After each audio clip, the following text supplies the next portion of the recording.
Why, hello there, and welcome to this video. I'm pretty excited to bring this one to you this week. This is going to be a special kind of video because I'm doing an interview today. So I will be interviewing Marcy, who had a brave act of civil disobedience recently that I covered on my channel. A video will pop up here in case you haven't seen it, but I will recommend that you go watch it if you haven't. If you have no idea what happened there, it's important to know the backstory, the context of the situation that we will be discussing in the interview. But I figured this would be a great opportunity to get to know her and to discuss things with her, her activism, how she feels about the event, everything like that. So strap in and here we go. So here I am with Marcy, and I'm just going to start off by having her introduce herself. So go ahead and tell us a little bit about yourself, Marcy.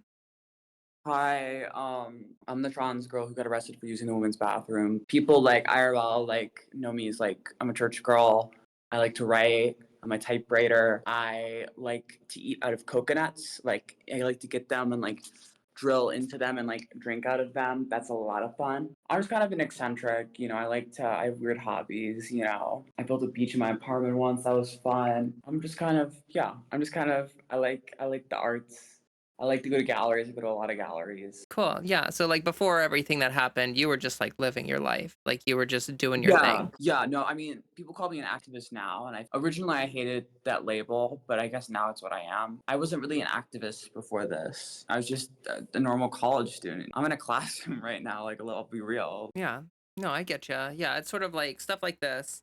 A lot of people think that like people plan to be an activist or plan to be involved with advocacy or whatever. And some people do, but a lot of people like they're just living their life and the opportunity comes up or something happens and they just take action. And so like I think people tend to undervalue the fact that a lot of people involved with this stuff are just normal people living their lives, but also doing like activism and stuff. So for the first question, I've covered the story of like the what happened with your arrest and everything, but Mhm. since that has happened, there has been some time that has passed. I'm curious about how you feel about the experience now in like the present moment. Like, how do you feel about what happened? It changed my life. It's kind of sicked a lot of turfs on me and stuff who were releasing information about my family, which I don't like. It's weird that people know my name now, and I still I guess it's been a month, but I still don't even know what to do with it all. It feels like it's all been a blur of everything's been happening, and I don't really know what to do with it. This originally was a really horrible thing, and it still is, but I'm hoping I can use it for good, where they're gonna kind of regret arresting me. I want them to regret ever passing this law, and I want everyone who voted for this bill to never have a place in public life, or not public life, Public office. public office again. And yeah, I'm gonna be on the internet a lot more because, and it wasn't my original intention. I feel like a lot of people when you're a public figure, they feel like they're owed your internet access. You know what I mean? Yeah. A lot of my court cases are going to be dependent on public opinion. And so, a lot of people might be on the internet for clout. I'm mainly on the internet, also kind of not to be selfish, but to kind of stay out of jail. You know what I mean? Of Oh, for I sure. want to put a face on things. I want this to be something that the public opinion is like, no, we're not going to do that. Because I mean, it is heavily dependent on public opinion, what happens to me. Right. No, Yeah. that's for sure true. And I've seen some stuff lately of judges saying that like they don't rule based on public opinion, but it certainly does affect how they They view totally things. do. They totally do. I mean, what they believe is based on public opinion. I mean, Yeah. there's no person in America who's not shaped by public opinion. Most conservatives are kind of oh, okay, on gay marriage and sort of I guess so.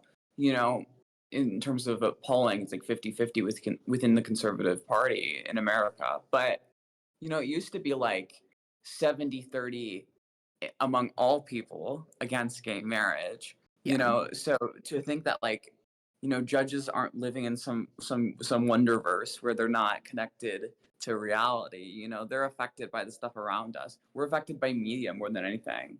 People will say, do video games cause violence? And everyone would be like, no. But we also, if you ask the same question phrased differently of, oh, hey, does the media we consume affect how we live and how we see the world? And people will say, yeah, I think the media we consume affects how we see the world, but I think how we see the world affects what the media is. I think we have a lot more control over the media than we think. And I honestly think I've been thinking about this a lot lately of the violence and stuff that we consume. we have these computers that can simulate anything, and we want to create murder simulators. And I don't think that's a reflection on the games themselves and the movies themselves that are incredibly violent. But I think we're a very violent culture, so I think it's actually a symptom, not a cause. And I think the American people have violence in their heart, and it's a shame. Yeah, I would agree with that. I do feel like there's been a massive rise of like tribalism and stuff over the years where people have been really polarized, and instead of there being like any kind of common ground or anything, we've just sort of reverted to like this my side versus your side thing, and there's almost no acknowledgement of anything on either side. It's a bit sad. And I also agree with what you said about like judges. Like the same thing about like doctors and other people. Like people tend to think that like those kinds of professionals are somehow removed from humanity or removed from like having opinions or things like that. Like they're just arbiters of science and justice or whatever. But like, judges are people. And honestly, like I've heard your sentencing is coming up. And that's one thing I'm concerned about personally for you is like I don't know what kind of judge you're gonna have. I am concerned about that. Now, granted, I feel like nowadays, there's a higher likely chance that you're gonna get someone who's maybe a little bit favorable or just like more empathetic towards trans people in general. But that is something that is definitely real, is that like depending on what the judge believes that you get in front of, that could have a big impact on what happens to you. Yeah, I also feel like the DA is in a rough spot because the DA is elected by Tallahassee, like a part of Tallahassee that's kind of liberal or whatever. DeSantis is really conservative, and so DeSantis could just fire him. That's what I've heard. They have to be like they don't want to be people lose on me because then they get screwed over, and that's the thing. But they also don't want to be screwed over by the people who elect them. It's a whole mess. I feel bad for them. They're kind of in a rock and a hard place. I don't really know much about. It just sounds stupid because it's my case. I don't really know much about the case. All those sort of lawyers are handling it, and I'm just kind of like sitting in a chair, and be like, yeah, that's my future. Right. I'm given. But you got to submit sometimes in life. You have to submit. You need to submit to reality of like, some things are just out of your hands. Like my life could take a really horrible turn, and I could be in jail for a year. That's just out of my hands. Like that's not up to me. It's up to God, and like I don't really have a say in that. Not that much really anyway. I'm doing my best. I'm going on social media. I'm trying to advocate for I'm sorry, I'm such a klutz. It's I'm okay. trying to advocate for myself, but like at the end of the day, it's up to God. I offer that up. I give that up, because it's not up to me. Yeah, and I mean honestly, like I don't the lawyers are going to lawyer, they're going to do what they're going to do. So unless you're trained in legal stuff, there really wouldn't be much that you could do about the situation anyway. So it's sort of it's kind of a it's a I think it's a mature acknowledgement that like you can do what you can do to try to raise awareness about your case and raise awareness about your situation and everything, but like it is pretty much out of your hands, and you sort of just have to accept whatever happens coming from this case and everything. So, and I also wanted to say, just as besides the question and stuff, like I do appreciate your bravery and what you have done here. This is like a precedent-setting case where like the ruling on this is going to be the first ruling against a trans person in a bathroom, like using a bathroom. I'm pretty sure you're the first person who's been like officially charged and arrested with a bathroom ban bill. So this does set a lot of precedent, and I think a lot of people are paying attention, and they want to, moving forward, this is going to impact how a lot of people view things like these bathroom bills. Yeah, I think it was good publicity for the trans community though, because it honestly makes them look fucking stupid. Because do they really want me going in the men's bathroom? Like, I feel like that'd be a distraction. I just want people to be normal. Like, I want the least distractions for everyone. You know, Yeah, but yeah, yeah, I think a lot of people, when they see your story, they see that you went in and washed your hands and then just tried to leave the bathroom, and they arrested you for it, and that's just ridiculous. Like unless you're absolutely a bigot, like you're not going to read that story and go, "Oh yeah, she deserved it." Most people just don't care. Like they understand that bathrooms are for peeing and pooping and washing your hands. It's not like for Mhm. some crazy thing. It's not like trans people aren't going into bathrooms to do some diabolical trans plot or like trying to convert people gay or something. Like that's Uh, just not happening. it's for the transgender agenda. We're Right. invading spaces. Right. Yeah. So, I do think that your story does help illustrate how ridiculous a lot of this like anti-trans legislation is. We've been Yeah. seeing it's increasing every year, and the level of attack is increasing too. Like they're coming after things like social transition now, where they want to make it illegal to let your child like get a haircut or go by a different name or wear different clothing. Obviously, that's ridiculous. So like, stories like yours really help illustrate and prove that point that like, yeah, this is all ridiculous and does not need to be happening. It's a distraction from the important issues. I didn't even know about the social transition stuff. It's crazy. Yeah, I think if we don't do stuff, things are just gonna keep getting worse, and we need to fight. It's sad, It you is know? it is sad. Yeah, I Yeah. agree. So I'll go on to the next question. You sort of answered it a little bit, but like, do you feel like the perspective that you have now is different from how you viewed it before you went ahead and like did the act of civil disobedience? The act, like how I viewed the act itself. I Yeah, mean, like I you have a very specific perspective in this time and place, but like, is that different from how you viewed it from before? I didn't think it was gonna. I didn't think I was gonna get arrested. I thought nothing ever happens. You know, I did my little thing. I did my part of like, hey, because I wrote in the letter. Essentially, the way I wrote the letter is it sort of it forces their hand in a way. Because if they didn't arrest me, then they'd sort of be implicitly accepting that their own law was unjust, and that was the kind of victory I was going for, just for me, of like, well, for the whole community. But like, I would be the one who know and be like, yeah, they know it's wrong, and it'd be like sort of a moral victory to me part of it, and that was kind of how I framed it. And if they did arrest me, that would be bad press for them, because it's like I was trying to shift public opinion. If I'll be real, I want them to look bad. That's what a protest does. And now that I got arrested and I went to jail is so much worse than I thought it was. I'll be real.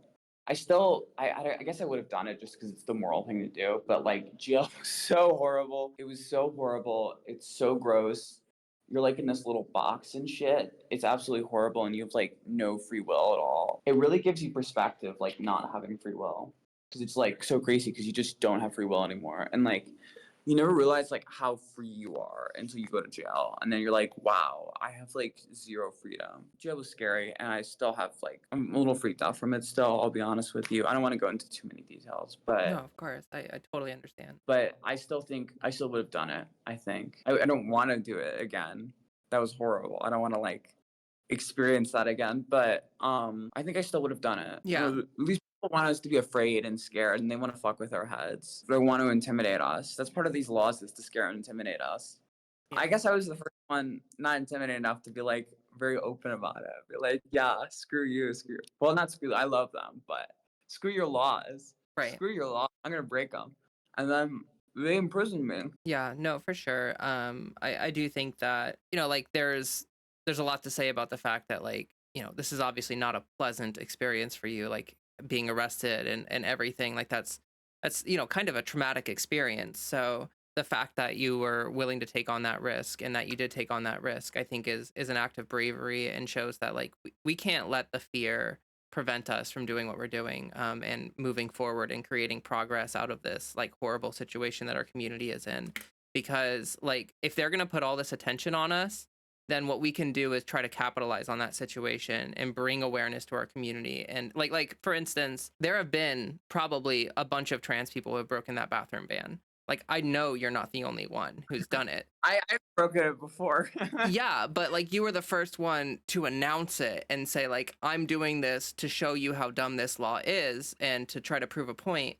And it's a small difference but a big difference at the same time. And I think that there's a lot of power in that. Like I've been talking to people lately, and I feel like if there is going to be a silver lining that comes out of everything that's happening, it's that like hopefully with all the awareness that's being brought to our community and all the attention being brought to our community, we can use this as a way to push for a civil rights movement that will create change and protections that will protect our community in the future to make sure that this stuff like doesn't happen anymore. That's my hope. I know that's like hopium, like there's a lot of bad stuff happening right now and it's probably going to get worse before it gets better, but Opium is good.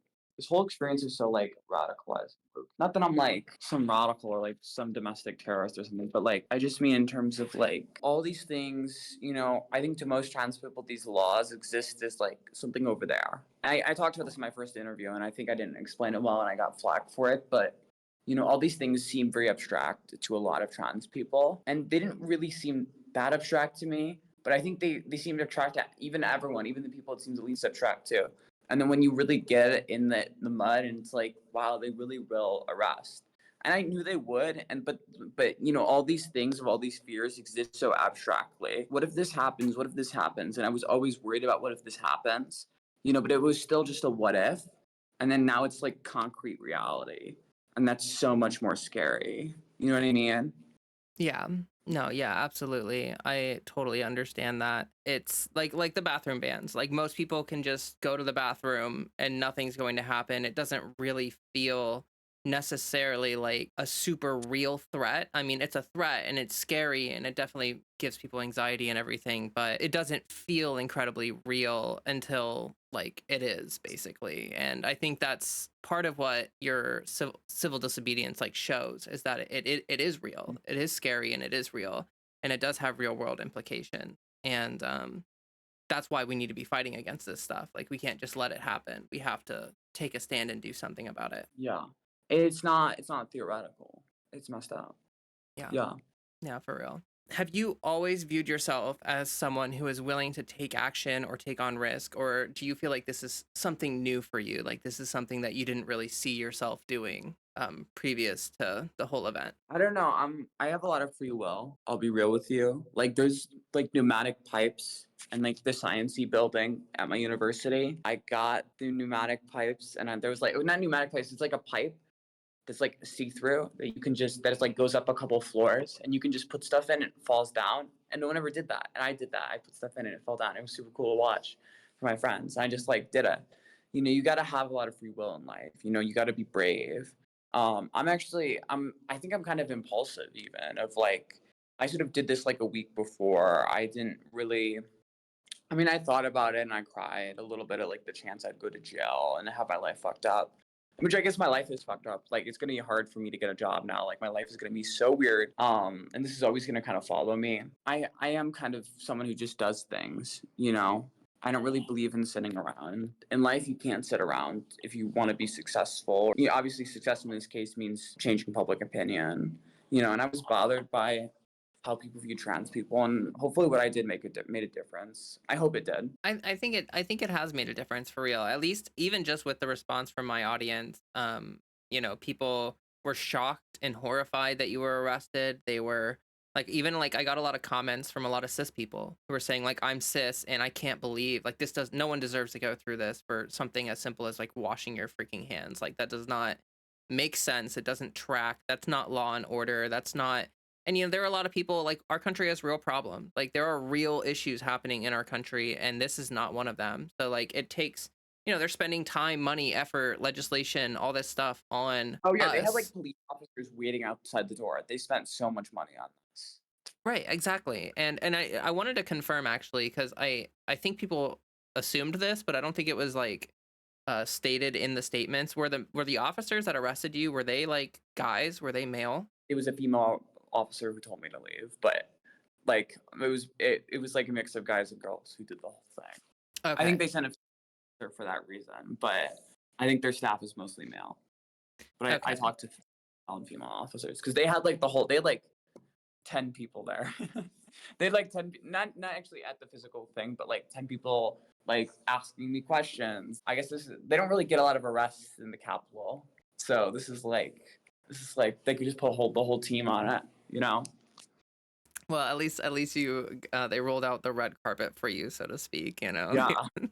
Oh, I was gonna say that I do feel like being willing to take action and not overthink things, I think is actually a good thing nowadays because I do think there are a lot of people it's like analysis paralysis, like choice paralysis, where it's like, I don't know, should I do this thing? Like, what if this happens? What if it doesn't work out? What if something bad happens? And then people tend to just not do anything and that's, I think, partially what people in charge are banking on. Like they want us to be so afraid and so unsure and so whatever that we just decide like it's not worth the risk. It's not worth putting myself out there.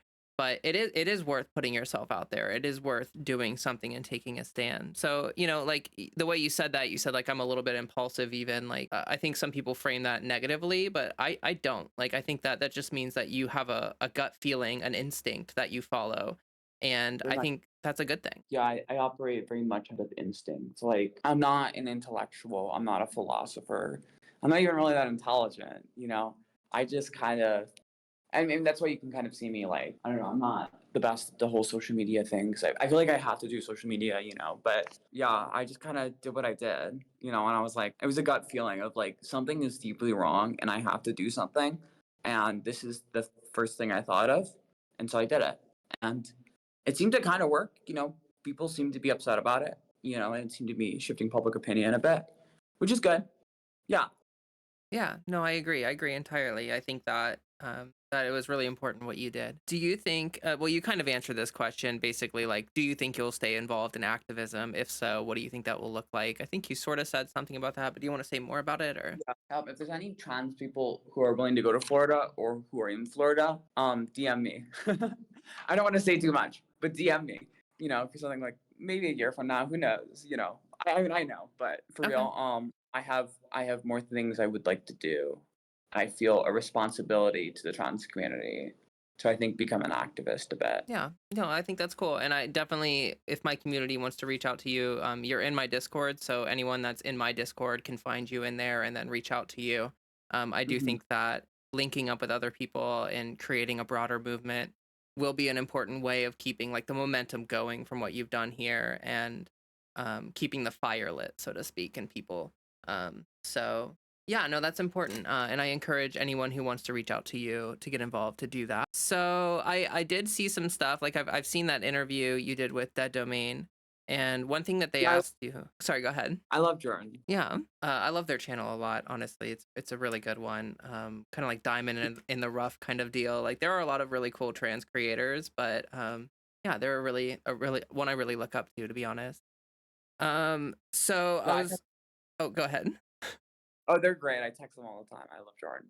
That's awesome. I'm glad that you have a good relationship and it created a connection out of like all this chaos and stuff. Because that's definitely Mhm. something that you deserve to have out of this is some people in our community having your back and being there for you. So um, for sure. But I saw that question that they asked you about like the social media approach that you have online, where you sort of like this radical empathy, if you want to call it that. I don't know what you want to call it, but essentially that you Is that try. what I give off?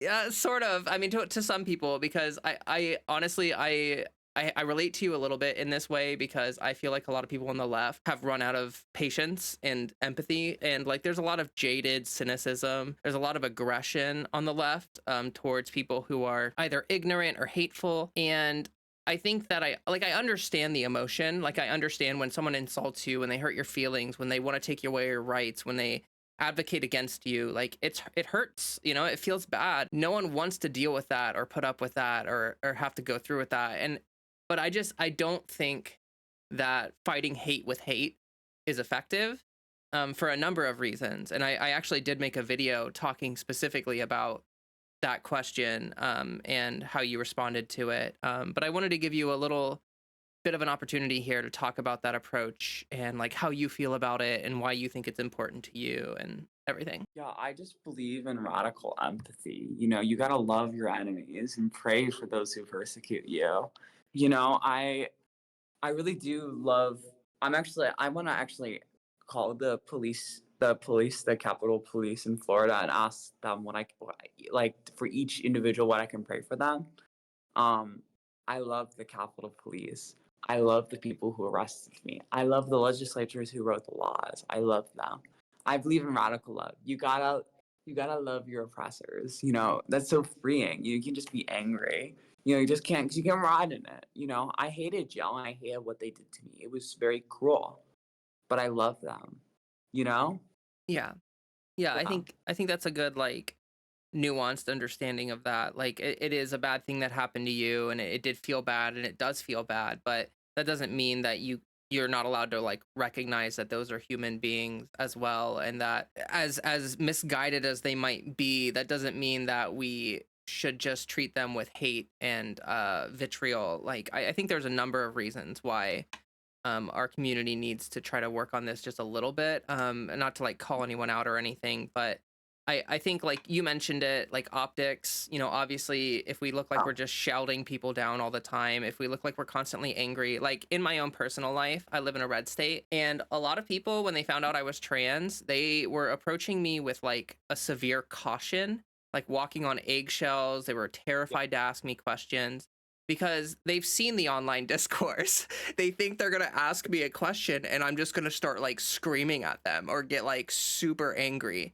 And I had to really like deprogram that out of people in my life and say like, no, like you can, like, even if it's an ignorant question, like I want you to ask the question. I don't want you Yeah. to feel like afraid to talk to me and afraid to learn about trans people, because that just creates more stigma. It just makes it increases the gap between their understanding and our reality. So yeah, there's optics, but there's also like you should love people for your own well-being. Forgiveness is a big deal, because like you shouldn't be forgiving people just because they deserve it or whether or not they deserve it. It's about inner peace, you know, like if you're full of hate and you're full of vitriol and you're full of cynicism, and you're jaded and all of that stuff, your inner world probably isn't very good. You're probably not living a very happy existence. And I'm not saying that you can't also be happy and jaded at times. And everyone, I'm sure everyone's a mix of emotions. I think it's important for a number of reasons that people like learn to try to engage with people in a more empathetic way with more patience. And I understand that that's hard. It's not like an easy thing to ask of people. No, I agree. You're bullseye, hitting the target, girl. Like we need to love our enemies. It's so powerful. You just gotta let go of the hate and the anger. Take all the hate and the anger and let it go. Like that Neutral Milk Hotel song. Yeah, for sure. I think that like there's I gotta love like Jesus. That's my goal. That's what I wanna do. right. Like there's a lot of people who claim to be Christians or claim to be religious. And I feel like a lot of people that are bigoted and also claim to be religious, they could learn a lot from understanding like what Jesus actually cared about and wanted for people. Like he would have been on our side. He would have been Yeah. standing up for us. He would have been in our corner. Yeah. Well, if you look at my conversation, not even a conversation, I talked to Riley Gaines and I remember I like confronted her. I was like, hey, I love you. I'm gonna pray for you. And she was like, I hope you go to prison. And I feel like that's really emblematic of like not even loving people where they're at or whatever. Of like, she just wants to imprison people, and like that's her version of Christianity. I'm like, what the fuck is wrong with you? For, I don't know what to say, man. It's crazy. It is crazy, and that just made me remember what I was gonna say. It also like it shows how ridiculous their hate is when we're not also being tribalistic and being super like aggressive and cynical and stuff, because like she just looks dumb. I want to imprison this person who has nothing but goodwill towards me. Like what? Like that doesn't make any sense. Like a rational person sees that and they're They like see how what is she evil. doing? I think if we just actually do sort of, give them the roses and put the roses in the gun, as it were, to show them radical love, it's gonna be so quickly exposed to just how insanely evil they are, and like how evil their belief system is of like wanting to imprison trans people because they don't like trans people. I agree entirely. And like, if you look at the history of civil protest, there are a lot of people with a lot of emotions and a lot of energy. But you don't always like you don't usually see people in a sit-in screaming and shouting, and like sit-ins are usually like quiet protests. You just like you do your thing and you're present. And same with a lot of other protests, you know, like you have a march and maybe you have a chant or something like that, but that's different than the kind of anger that I see on the left. And I think, you know, convert that anger into action, convert that into a way of doing something rather than just feeling angry. But I mean, we could go on about this probably for a while, to be honest. But I appreciate you having that viewpoint and being willing to espouse it. Like I've said stuff like that before in the past on my channel. like about outreach, about like taking time and patience with people, being willing to educate, all that stuff. And I've gotten a lot of pushback from it. Like honestly, there have been a lot of people who are like, if you wanna like entertain the bigots, go for it. But I'm not doing that anymore. And I'm No, like, idiots aren't any less like bigoted and shit. Like it's just like in my personal life, like I've had a lot of success educating people just by like loving them where they're at and being like, yeah, I think it's not wrong for me to live my life. You know, I fully love you. And it's sort of I've had a lot of people like told me that like their opinion on trans people changed by knowing me. And I think that's how we change public opinion. It's more than just acts like this. We as trans people need to make lots of friends. We need to go out and make lots of friends and know lots of people and show them, hey, I'm a friend. I'm a human being, you know? Because polls show also that like people are less likely to be anti-trans if they know a trans person. yeah, no, for sure. Because like what the right wing does is they build a stereotype up of a certain kind of person. Like I've had people at my job before. I had this one person at my work who said, "Oh, I don't have any issue with you or you being trans or living your life. All I have issues with are those blue-haired college activists who are out there like being super obnoxious and stuff." Basically, what he admitted is that like he doesn't have an issue with trans people. He has an issue with like this fake, stereotypical, stigmatized image of a trans person that the right wing has painted for him. Meeting a trans person really breaks through that and gets them to think about it. And they, like it puts, like you said, it puts a face to it. And it gives people the opportunity to realize that like, hey, this is a real person that this stuff is affecting. It's not just some like inhuman communist blue-haired college activist who wants to dismantle the country or something. Yeah, I also feel like I'm kind of I feel like I'm a good, not to toot my own horn. I feel like I'm a good defendant one just because I'm not a communist and I'm like this like traditional Catholic kind of boring person. My ideology is like the rosary, man. My ideology is dignity. I'm not like talking about like the Marxist revolution. Not that there's anything wrong with people who are socialist or whatever. And I think I'm left wing. I think I'm not really a political person. I think that's good optically. That's not why I'm not political, but it's true. I'm just, you know what I mean? Like I feel like they have this whole stereotype about us being like revolutionaries or whatever. Yeah, Yeah. a lot of people tend to view trans people as inherently hyper political or inherently left wing or inherently non-traditional values. But I think that you're a perfect example of like trans people come in all shapes and sizes and lifestyles Yeah. and walks of life. Like you can describe a certain kind of person and there is a trans person who fits that bill. Like we're a diverse community. There's all sorts of different kinds of trans people. So that's why a lot of this like legislation, a lot of the right wing propaganda is so harmful. They try to distill us down into like I said, like a stereotype or something, and that's just not reality. Yeah, it was actually interesting that you brought up your political leanings because the next question was the initial reporting from the story described you as a centrist. Do you feel like that is accurate, and would you like to elaborate on the political leaning? I kind of have been saying centrist because I'm not intelligent enough to speak on politics generally, and I don't want to like speak out of my ass or whatever. But I do kind of feel like I'm left leaning. You know what I mean? Like I don't want to, I don't want to say too much, but I'm a big fan of Dorothy Day. I really, Dorothy Day, she's a big political influence on me. She's gonna be a future saint maybe one day. She didn't want to be a saint, like canonized, but she would, if she didn't not want to be canonized, she would be canonized right now. She's a great activist. I would kind of agree with her on everything, basically. I like Dorothy Day. Yeah. I guess I would be a leftist. I don't really know though, I'll be honest with you. Like I'm Right. just not a person. And I know that's been confusing and upsetting for a lot of people on the internet, but you can put me in a box. Like I don't really know. Yeah, I think sometimes the labels get a little bit like they have a certain use case, but a lot of the times they're not super useful.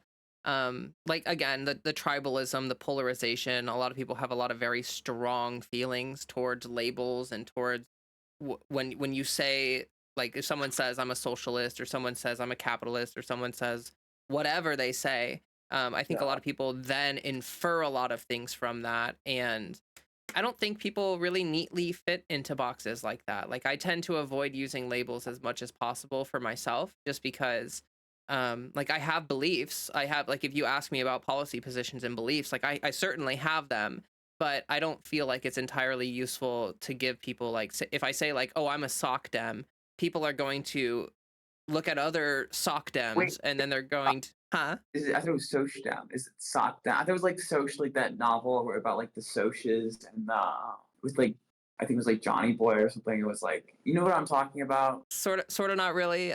Maybe I'm saying it Okay, wrong. I'm not sure. Sock- Like a socialist democrat basically is what it yeah, is. socialism seems kind of cool. I don't really know. I don't really know what my politics. Yeah. Yeah, I mean, like yeah, but like I agree with you that like the labels are a little bit useful, but not entirely. I feel like the labels would be more useful if people were like less polarized and less tribalistic about it. Like I feel like on the left, especially, we tend to tear each other apart over like us as incredibly the left. minuscule disagreements. Yeah, I think we need to stop infighting. It's so fucking stupid. Yeah, for You know, sure. It doesn't help anyone and it just weakens our movement. And it's kind of what they want. Like it's kind of what people that are against us, they love that we have this like infighting and people have a hard time coming together because it like neuters our movement. It like makes it impossible for us to get stuff done. well, that's what like federal agents and stuff, like spies, if they wanted to when they wanted to like shut down socialist and communist meetings and shit, like the CIA, they would just like start like pointless arguments all the time. Yeah. That was like their strategy, which I think is super interesting. Yeah, no, for sure. And nowadays they don't even have to do it because we're doing it to ourselves. So Not man, I think they still spy on a lot of people, but oh, for I don't sure. know. They're Yeah, for sure still they're still involved for sure and still like trying to prevent everywhere. social movements and stuff like that for sure. But I think that there is something about like the current left wing movement that's like really ineffective and ineffectual and full of just like drama I think a lot of it has to do with algorithms. A lot of it has to do with social media. You know, it's like if you're on YouTube, if you start a drama arc with some other creator, like it's massive. Like it'll get like the most views you've ever had. So like there's an incentive structure built up for people to do that stuff. That's something that's going on right now. The whole Hassan versus Ethan thing. Ethan, he hasn't aged well. That's here. This is how I make my opinions. Hassan is handsome. Ethan, not so much. I don't know. And Hassan seems kind of base. I don't know. Yeah. Yeah. I don't want to get too deep into my opinions there. I feel like Ethan is trying to drama farm because like they did an interview and Hassan wanted to talk about actual stuff and Ethan just wanted to be like, look at this clip of you saying something that I'm going to interpret in the worst like light possible, the most bad faith way possible. And like to me that's just like that's Ethan falling into that trap of like, look, we should be trying to come together as much as possible, like even if you have disagreements, even if you don't personally like each other, like you gotta find the common ground where there is common ground, because splitting up our movement even more and creating camps, it's just not, it's not helpful towards things. So Well, it's also funny because I think H3 used to have a lot of conservatives on. They used to be kind of like I used to think of them as like center right, and now they're like on the left. It's super interesting, but they're like the Israeli left. It's a whole thing. Yeah, it's a whole thing. yeah, it is a whole thing. We could probably talk about that by Oh, itself for a long time. I don't want to talk about that forever, but it's interesting, isn't that? Yeah, no, it definitely is interesting. So let's see here. What do you think the future looks like for our community? Do you have any words of advice for people in our community that are watching? Organize, organize, organize. My protest should be the first of many. If you want to get involved with me, that's great. But like support trans people on the internet, sure. But when I tweet on the internet, it's kind of like slacktivism. That's just me sitting in a chair somewhere. Get out there, do some civil disobedience. Be careful about the optics. Think about the optics a lot.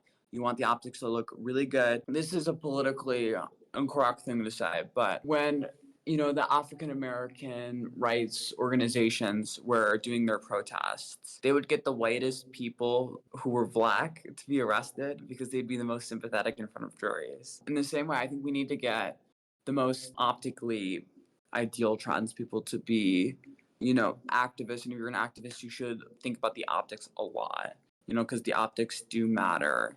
And it's really superficial, I think, but do a lot of protests, do them optically well. Mix things up. Read Saul Alinsky. He's great at this kind of stuff. Just do protests, not just like holding a sign, but actually like creative protests that like sort of challenge the whole thing. Yeah. Yeah.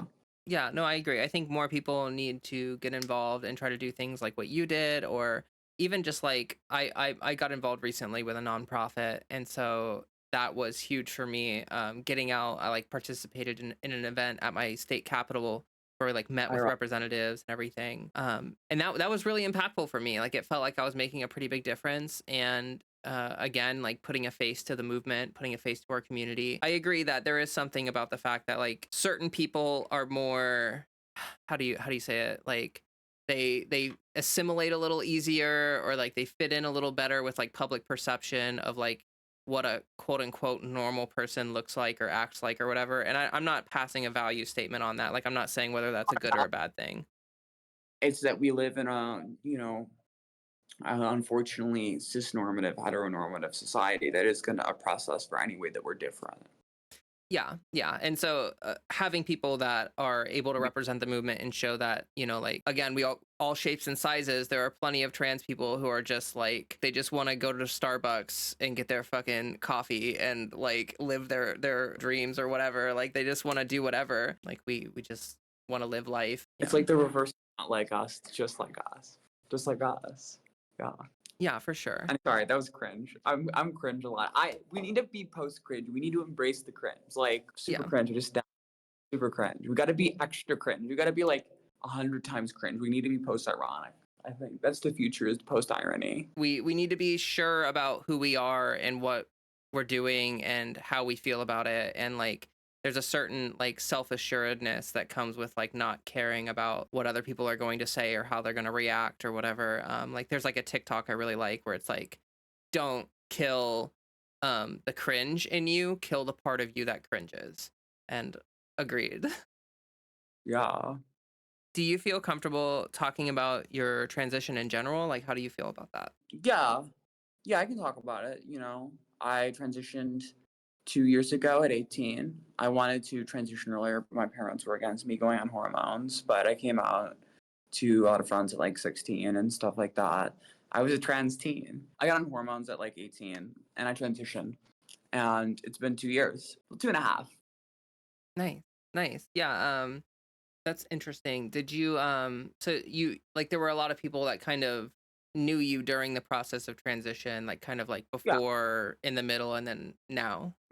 Yeah. And like what has your experience been like with people like in general? Like how do you feel like people either supported you or didn't support you? How did they react to everything? What was that like for you? I mean, I've experienced prejudice and stuff, but you just gotta genuinely love people and their hearts will change. Their hearts will melt. You just gotta love people and their hearts will change. And some people's heart won't change because they're crazy or they're like religious fanatics. And I respect the religious fanatic thing more than the crazy thing. Although I know some crazies. I kind of like the crazies, but yeah, you just gotta love people where they're at. Yeah, no, I agree. I've seen a lot of people move. I've seen a lot of people like grow and develop empathy and learn. That's the majority of people. Like there was like I think I can think of one or two people that knew me pre-transition that like really did not handle it well and just they don't want any part of my life anymore, and that's fine. Like they can see themselves out. For the most part, just like trying to bring people along for it, answer their questions, educate, be willing to sit with them, be willing to like share yourself and be vulnerable. I think all of that's really important. I think you're right there. And it's good to know that you've had like a pretty positive experience with it. Like of course it's not good that you've experienced prejudice, but yeah, I think it's good to know that you've had kind of success moving into this new phase of your life. I kind of had a question about like because I know you're religious and you're involved with a church, right? Yeah. Is that I don't know if you're comfortable answering this or not. Is that the church that you were involved in before you transitioned, or did you like? I go to different church because I'm in college, but it's the same like Holy Catholic Church, Holy Catholic and Apostolic Church, but it's the church in my college, so a different one. I don't really hang out in a lot of the same places as I did pre-transition, partially because I'm at college and I'm in different places, but I'm gonna hang out with the same people. Not that I don't love them. To anyone who knew me before, I love you if you're listening, but I'm just a different person now, and it's weird to see people from the past. It's awkward as shit. I'll be real. Yeah. So I kind of college, I got a social reset or I got a fresh start, and it feels fucking amazing. I like it. Yeah. Yeah. No, I have a very similar situation. I grew up in a town that I lived in my whole life, and then when I started transition, I moved to a new city, got like started my life over essentially, and I will say that there's a lot, like, there's some downsides. Like, I still don't have a ton of friends. Like, I still don't have like a huge social network like I sort of did before. But at the same time, I don't have to see people from high school. I don't have to see people out in public that haven't seen me since transitioning. You And know, yeah, that's kind of when you nice. know you before, but they don't recognize you, they don't know who you are, and you like say, "Hi, how's it going?" And they're like, "Who are you?" And you're like, "Oh shit." Yeah, no, I've had that happen actually very recently too. I've definitely had that experience, and it is kind of weird. It's like they treat you like you're some new person, and it's like you don't know, but you know me, like sort of. It's like Twilight Zone shit of like you're in a universe where Jimmy doesn't exist and Jimmy never existed and the angels guiding you or whatever. It's like wow. Yeah, Yeah. yeah. No, it's definitely interesting, and it's entertaining for me at least to see people's reactions when they realize and they're like, "Oh my gosh, like I didn't notice at all, but you're you." Just When it's someone like there's been teachers, there's been people I would see every day. I don't correct them. I just keep chatting with them of like, yeah, how are you doing? It's good to see you. I mean, good to meet you. Sorry, I'm confused you for someone else. And then it's just like, because it's kind of like fucking surreal to me, of like, oh wow, they don't know me. It's like I'm a time traveler or something. It's like from the future. It's super weird. I love it actually. I kind of get a kick out. yeah, Yeah, it's definitely a unique experience for sure. Like, not many people can have that experience, and like it fucks too. hmm, It fucks with your head too. At least it did for me. yeah, yeah, it sort of feels a little bit like your past is being, I don't want to say erased or anything, but like having all your connections sort of severed and having to like reforge them anew. It sort of does feel like my quote unquote past life, if you want to view it that way or whatever. It feels weirdly distant. Like it feels like a different like universe or something that I was living in. And it's so good. It's so good, baby. I love it that way. I don't want to go back. I'm never going back. Yeah. Yeah. No, I agree with that. Definitely never going back. I'm so much happier now. And I'm glad that you are too. I mean, you're looking cute, you're living your life, you're living your dreams. And I really appreciate that. I think that's important for people to see. I think that's pretty much all the questions that I have for you. If there's anything that you want to say or plug, or if there's anything that you want to ask me or anything that would, whatever. Yeah. In terms of plugging, at Marcy Rheintgen on everything, especially TikTok and also the Twitter, but I also have Instagram. I have Threads. I have Blue Sky. I have a YouTube. I might get a Twitch. But also I have a Go send me I'll have you put all send them to me, and when I upload the video, I'll definitely throw everything there in the description of the video for sure. I'm probably gonna need to relocate because I'm gonna get doxxed soon because they're already releasing like personal information about my family. It's inevitable that I'm gonna get doxxed. You know, stuff like security, just kind of, staying safe and maybe going to a secure location. That kind of stuff. That's why I kind of need the money. I kind of set the amount to an arbitrary number. I don't know how much I'll need. I just said it's like a really high number.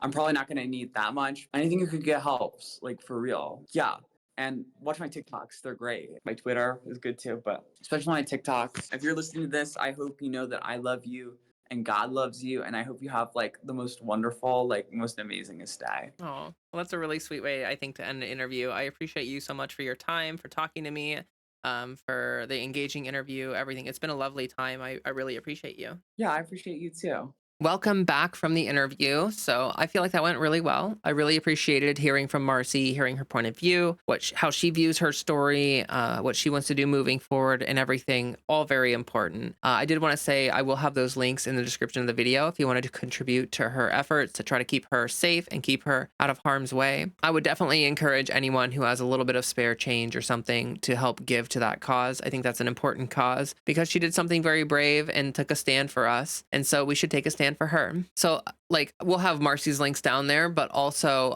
we will have my links down there as well. So if you open the description of the video, You scroll down, you will see a link tree. And if you open that up, you've got a Discord, you've got my Patreon, it's all in there. So the Discord is a really nice community. We spend a lot of time moderating and keeping it like a really positive community, really making sure that it's useful for everyone and a good space for people to interact and discuss things. Whether you want to share pictures of your pets or if you just want to meet people and try to meet people in your state to get involved locally with organization efforts, whatever it may be, we try to do a lot of that in my Discord. So would love to see you all there. Definitely would super love seeing some new faces in there. So on top of the Discord, we also have a Patreon. So my Patreon is how I try to fund my channel and fund my efforts. Like I would love to go full time. I recently got involved with a nonprofit, working with them on certain things. And I would love to have more time to do stuff like that, to go out, like participate, do interviews, stay involved with activism, and put out more content. That is my goal. So if you want to support me in doing that, the Patreon is the best way to do that. I super appreciate everyone who gives to my Patreon. You're all amazing, wonderful people. Like I really sincerely appreciate it from the bottom of my heart. And even if you can't, support the Patreon, liking, commenting down below, let me know in the comments what you thought of the interview. I would love that. Would appreciate that as well. Like the video, subscribe, share, do all that nonsense. That's a free way to support, and it does mean a lot. It does help out a lot. But the Patreon members, they go a little bit extra, they go a little bit further in helping me out. So the names of those people will be popping up on the screen right now. Big thank you again to all those people. And now I want to shout out my super supporters. My super supporters, they're like my top tier supporters, and I shout them out at the end of every video because they go above and beyond in supporting my channel, and I just appreciate it so much. So we actually have a new super supporter to shout out. I don't know how to pronounce your name. I'm going to try my best. It's like Andrea Uhara. I think that's how you pronounce it. Thank you so much. I appreciate you for becoming a super supporter. Genuinely means a lot. Sincerely, thank you. But now I want to shout out the rest of my super supporters. So we have Yucatan. Thank you so much. We have Kira. I'm going to pronounce that right this time. Thank you. Sophie's Dead Name Walking, Ultraviolet Voodoo, Chastity, Kate, Fiona Dobson, Cal Fiore, Jasmine Wilson, Maddie, Trisha Pizafred, Katie Bug, Sarah J. Buck, Nikki Notzel, and Sarah. Thank you all so very much. I could not be doing this without you. You are paving the way for the future of my channel, and genuinely, it means an incredible amount to me. So thank you. But yeah, that's going to bring us to the end of the video. So I super appreciate you if you watched all the way through. Again, comment down below. Let me know what you thought of the interview and everything that we talked about. I am super excited to see the response to this video, see what people are thinking and how they're thinking about things. But yeah, I'm going to go ahead and get out of here and enjoy the rest of my day while I still have a little bit of it left. And I will be back next week with another video. So until then, I just have one tiny little thing to request / demand of you.